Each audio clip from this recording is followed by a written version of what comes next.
Good morning, everybody. Welcome to the Coffee with Casey, where we can. This is going to be the last show of the year, so we will. I'm going to go ahead and close out the year, and we're going to talk about some of the things that have happened. Prepare for 2024. It was a big year, and you needed to know what you were doing this year. It was interesting. We knew that the tide was going to turn. We were watching. Tide did turn. We sat together all year and went over what was going up and what was going down and how to do the market. This is the first year we've had where we have not had one house not sell. They all sold. And the only one that had to stub their toe was the one that didn't make it to settlement because the title work wasn't, something happened long in the past of the title work out of our control, fixed it and resold it. So basically it's 100% for the year. And the techniques we talk about in the show, which we're going to go over right now, are actually what made that happen. So in a year where 45% of the homes did not successfully sell, good time to review why you would. Before I do that, I want to have a shout out. So I went to the Smoky Mountains for a wedding, went to Dollywood. Anybody that has trouble finding Christmas and not sure about Christmas and, need a little Christmas cheer and you think New York is too risky to go to Dollywood. Go down to the Smoky Mountains, go to Gatlinburg, go to Pigeon Forge, go to Dollywood. It's a wonderful time. Great show. Great place for the whole family. We just had a wonderful, wonderful time. So before we get started, you do have a problem finding Christmas. I know where it is. It's down in Dollywood. So next year, set something up down there. Beautiful weather, too. Let's talk about what happened in 2023. And I know that, a lot of people that we have listen to this on a podcast at a later time. So I'm going to have to describe some of these charts. They're going to walk you through a very simple way of understanding what the hell just happened. Okay? It was quite a roller coaster.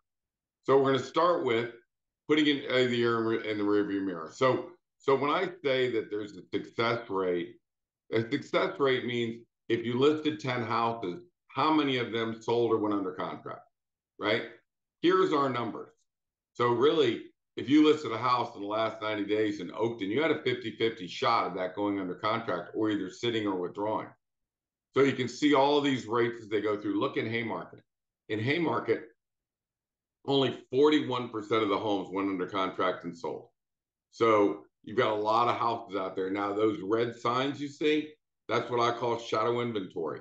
When I have a buyer, I go right after those houses. So if you're listening to the podcast, what I'm showing is that in every town, there is a green cone and there's a red cone. And the green cones show how many homes actually sold or under contract. So McLean is 51, 49 did not. In Vienna, it's 62%, 38 did not. So and so on and so forth. But for an average of Fairfax, Loudoun, and Prince William County, the average is 55% sold, 45 did not. Up there, it shows hours only because I have to, I use this document. It shows we're at 97%. Actually, it should be 100% for the year based on the fact that the one just kicked out because of something out of our control. So based on this, you're going to hear there's a lot of noise. There's a lot of opinions, if you will, of how things should be done. So I'm going to walk you through how we got to 97 or 100%. All right. So first, let's talk about, there's two things you need to really know that drive the market. So think of this as an ocean, and the tide goes up and prices go up, and the tide goes down and prices go down. So we're basically watching the tide go up and down and lift the price of a home or drop a price of a home. So it's very important. So where do we start? I start in the oil fields. I start in the upper left-hand corner. There's a chart that shows that in 2020, there was a dramatic decrease in the amount of oil production in the United States. And since that point, it's a dramatic drop, huge drop. So, and with that, down below, the retail price of gas went shooting up. and we all know it went up to about 5%. So as the gas production plummeted, the gas prices shot up. And the next chart you can see there is an appreciation chart, an inflation chart. So as gas prices go up, inflation goes up. As inflation goes up, interest rates go up. And the four charts we're looking at are, one is the oil production, which now shows we're back to 13.1 million barrels a day. It shows the price of gas is now way down to $3, a little over $3, $3.25 a gallon. Shows that inflation has gone from 9% all the way down to 3.1%, the most recent number. It also then shows, as inflation goes down, the 10-year bonds are going down. Now, why the 10-year bonds? The 10-year bonds are the indicator on interest rates. So a 30-year fixed mortgage that people pay that affect my business and affect buyers and sellers is the first indicator is the 10-year bond. A 30-year interest rate should be 1.7% above that number. So if you look at the number 3.95, and you'll see I got that number this morning at 642, you'll see that it's now under 4% as the 10-year bonds. If you put 1.7 on top of that, you're somewhere at about a 5.75% interest rate. That's where it should be. So it really should be a 5.75% interest rate at this time. Now, the Fed yesterday said they're going to drop rates 3 times next year. How they know that, I'll never know, because they're governed by how's the economy doing. They're adjusting higher or lower. They're trying to keep the tide from getting too high or too low. So I don't know how they can make that prediction, but they did. Okay. So right this second we're at 5.75, and that number's coming down. So in 2024, the one thing that affected the real estate market of interest rates going way up in 2023 is now going to be off the charts for 2004. So not a problem in 2004. The next chart I'm going to show you is just a bigger version of that 10-year bond. And then down below that, it shows the 30-year fixed rates, which are the green line, over the blue line, which is the 10-year bonds. So you can see that over a period of time, and this is going all the way back to 2000, that the separation of the green line and the blue line rarely happens, but it does. Sometimes it does. And right now is one of those times. It is clearly it's like 2.7% above the 10-year bond. So how do I know rates should be down? Or there's no doubt about it, they should be at about 5.75 to 6%. It's just the buffer between 30-year rates and 10-year, it's high right now. Will that come down? Oh, yeah. And it'll come down because of the statements that have just been made by the Fed. Now the banks will relax, Fannie Mae. The mortgages will get closer to where they should be, which is right this second at 5.75. So now, what does this mean? Okay, let's just stop for a second. We know rates are coming down. So now is the time that before everybody jumps in, now is the time that buyers should be out there buying houses, locking in the house that they want to buy, because in the spring sometimes there's 2, 3, 4, 5, 6, 7 contracts and you don't get it, right? So if I was a buyer, I'm buying, I'm getting out in the winter, I'm going to try and get the best deals I can. I'm going after the shadow inventory. All those homes that didn't sell in 2023, those are my first phone calls. So I'm going back after those if I'm the buyer agent for those buyers. Okay. So let's talk about the sellers. Sellers, what should we do? Should we wait and should we just hold off? Well, 2023 was gauged basically on inventory, right? So what everybody's looking at right now is an inventory trends chart where it shows that as the inventory goes down, the housing prices go up. So we've been through a period in the last year that inventory was down 30 or 40% across the area. So homes are a little higher. Homes are still above their level they should be at, but a smart buyer can get a good deal. So I'm just saying, smart buyers get good deals, but the prices are still a little elevated higher than they should be, basically because of the inventory. I mean, if you look here, the inventory last year versus a 5-year average, we're down 40%. You sell when the inventory is down, right? You sell when the inventory is down. So for sellers, it's a good time to get out there before, interest rates may waffle down a little bit. But let me tell you something, if inventory comes flying onto the market, now we have a serious problem from a selling standpoint, right? Now, again, once the inventory comes out, the prices are going to get soft and could float down to that value line. So, right this second for sellers, we got inventory down. Best time to put it on February the 15th to, January 15th to February 15th. You get that on because the inventory starts piling up in March. So, the advice to sellers is somewhere around January 15th is when we're going to start bringing our inventory out. Now, so what happened this year on pricing? We had interest rates go way up, but inventory was down. So they counterbalanced each other, right? So what you're looking at right now is a chart, and I chart a 3,000 square foot home built in 1990 in Vienna. This is a consistently solid market.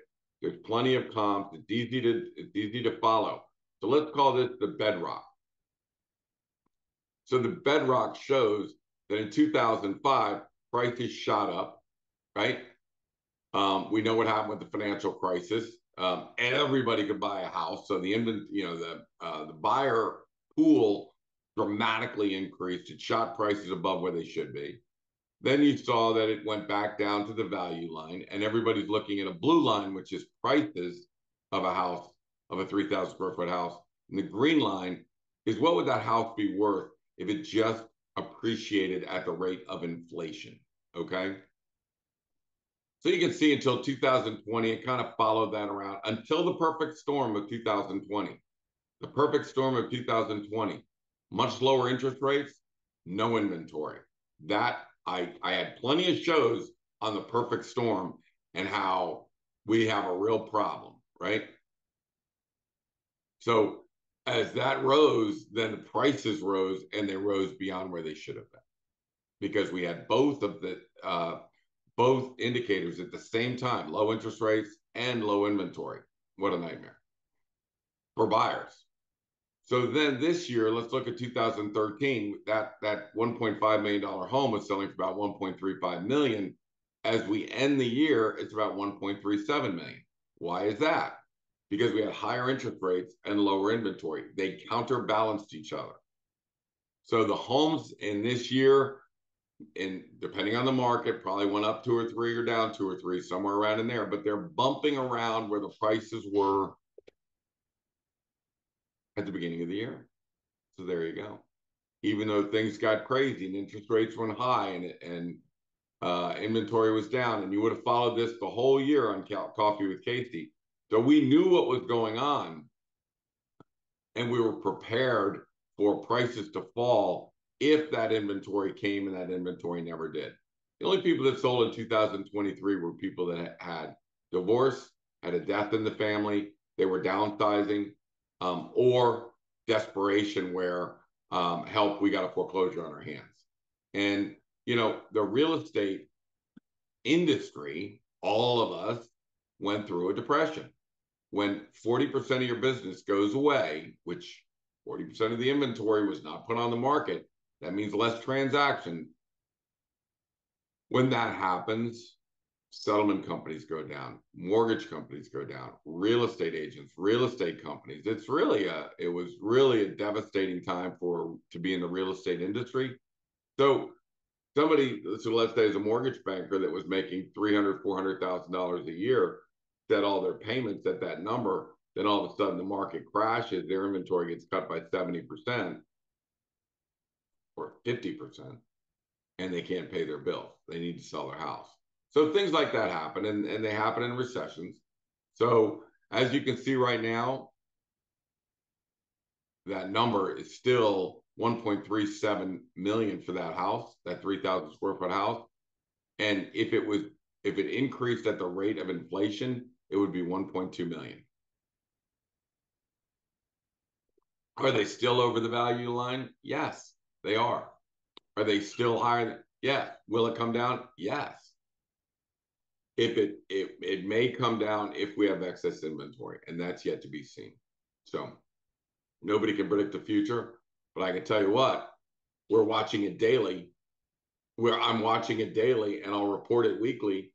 But this is the inventory in Vienna. So let's say you take a 30-day period, the last 30 days.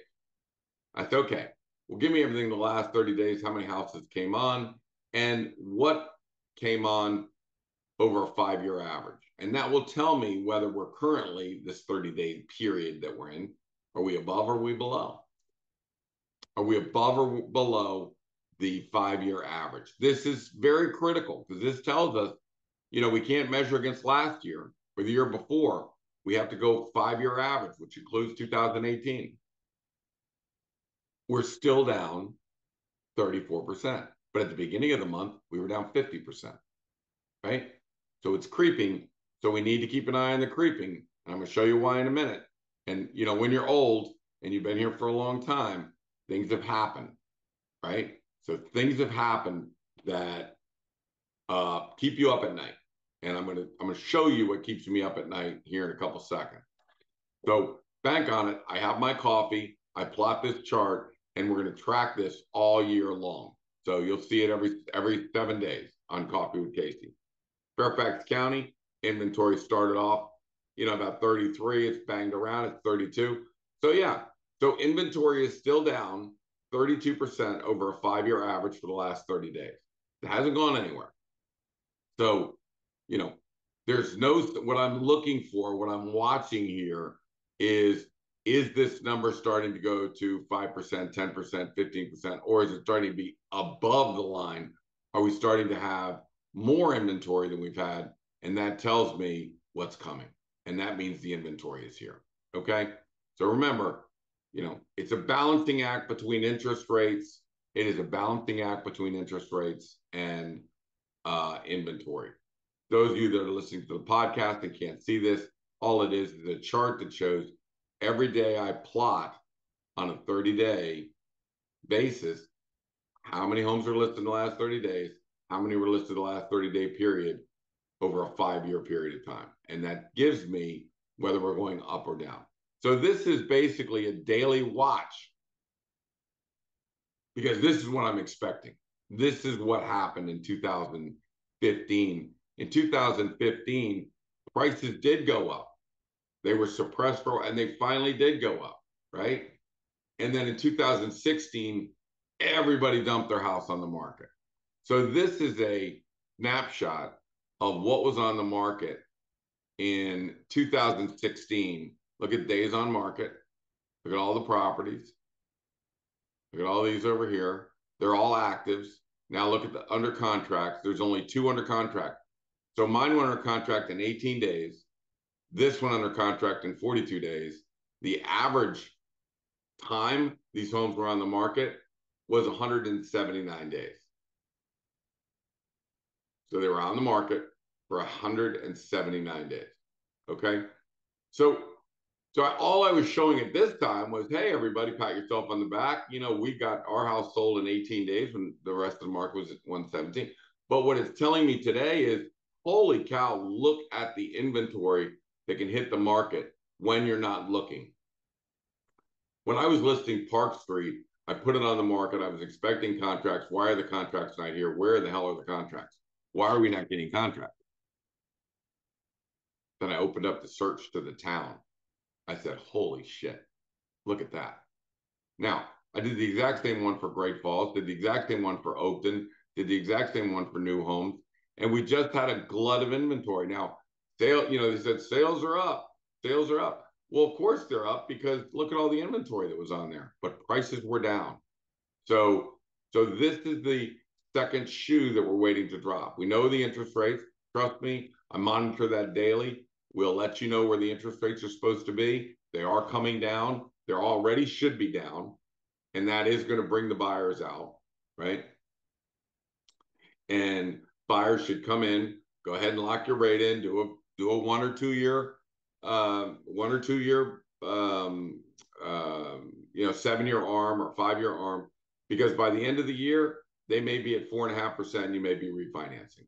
So, let's get the house while you can, because if this doesn't happen and everybody's fighting over lack of inventory, now prices are going to go back up and all hell's going to break loose. So, I tell people don't time the market, because if you need to buy, buy, and if you need to sell, sell. But there is a whole element of people that are want tos. There's a need to, I need to sell. And then there's I want to move up. I want to buy another house. I need to, hey man, if your family needs more bedrooms and more baths and more square footage, do it. Do it. Just do it. That's what your family needs. Rates will come down. You can refinance. Don't worry about the rate, the prices. Prices are going to go up. They're going to follow inflation all the way up. 10 years from now, you won't even know. It'll be higher, much higher. So marry the house, date the rate is the term that we use, and that is a look at 2023. We're pretty much flat because interest rates and inventory balance themselves out, and now we're heading into 2024, and home prices are still above what they should be for inflation. However, buyers are out there getting some good deals. Can you buy a house 100,000 less than those? Yeah, absolutely. So, when a seller makes a mistake, when they do not prepare the house correctly, when they do not price it correctly, when they do not market it correctly, if they do something stupid during the contract, in other words, a person brings in a contract and they have a home inspection and the seller says, oh, I'm not fixing anything. And the buyer says, screw you, I'm walking away. And they blow out that contract, that house is going down $100,000. It's not a hobby for us. It is not a hobby. It's a business. And you got to be careful. There's a lot of money at stake. All right. Let's take a look at 2024. Will inventory come back? Watching it every day. Watch Coffee with Casey and you'll know. I'm telling you, I watch it every day and I'll report it every week. And that's the first thing we're going to talk about. Is it coming back or is it not?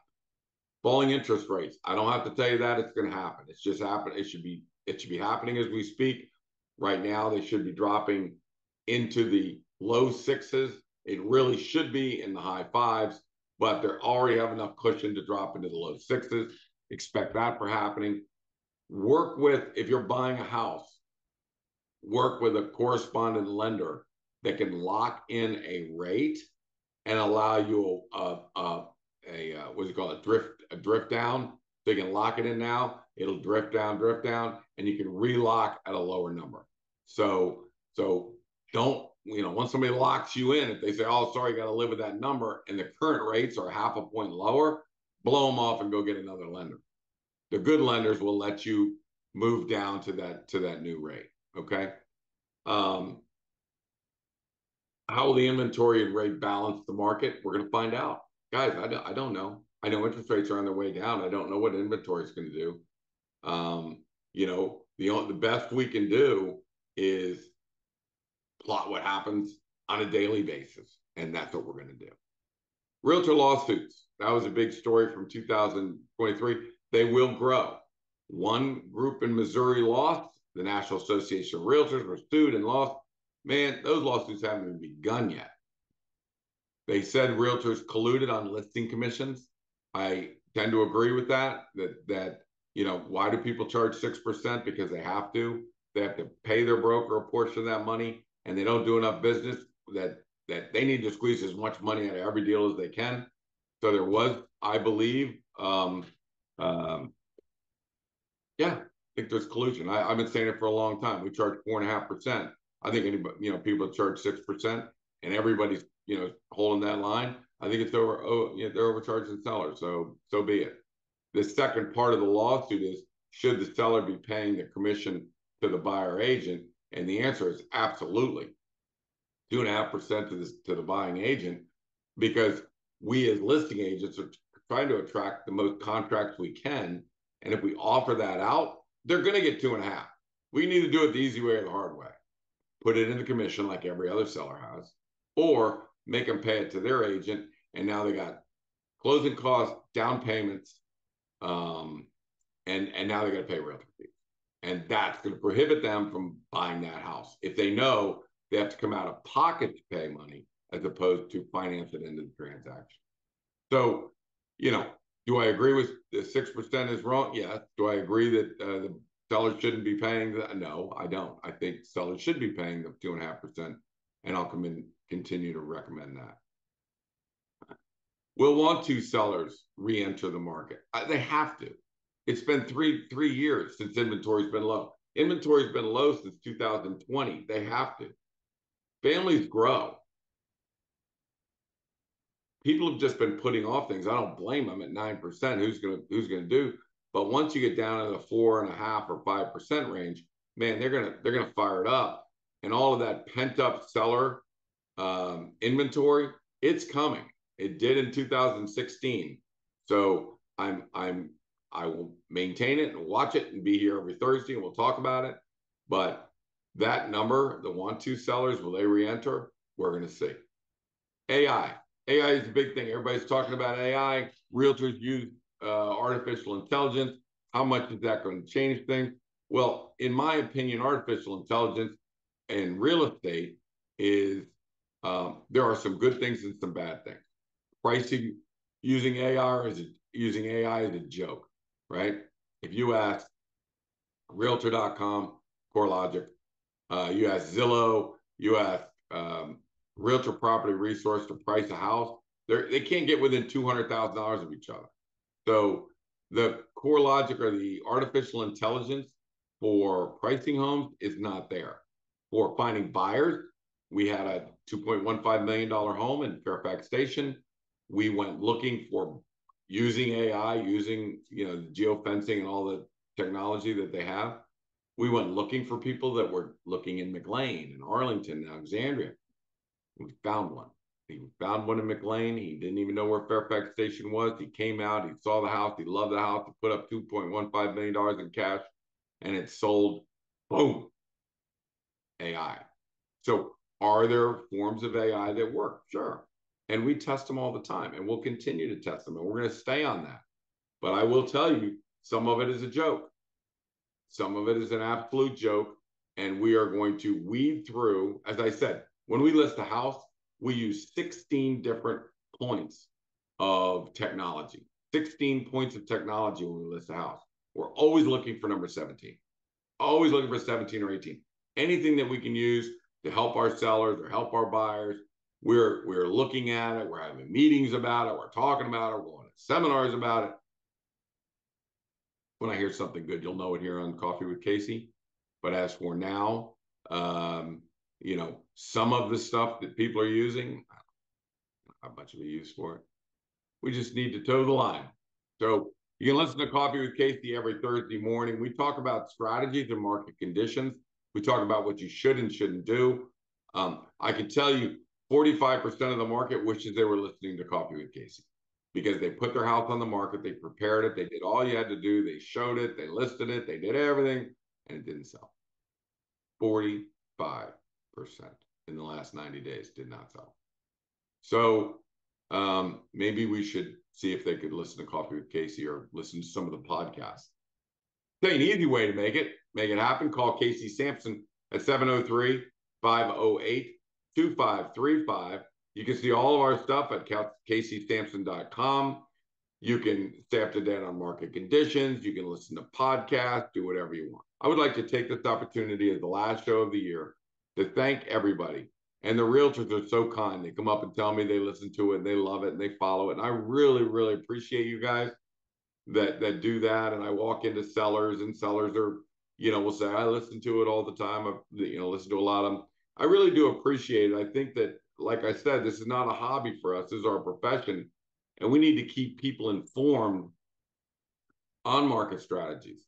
We need to keep people informed on pricing strategies. I mean, these are the things that work. There's a lot of money at stake. And we make our whole professional careers are designed about helping sellers and helping buyers get the best deal in the market we're in. Everybody have a Merry Christmas. We'll see you again next year. Bye now.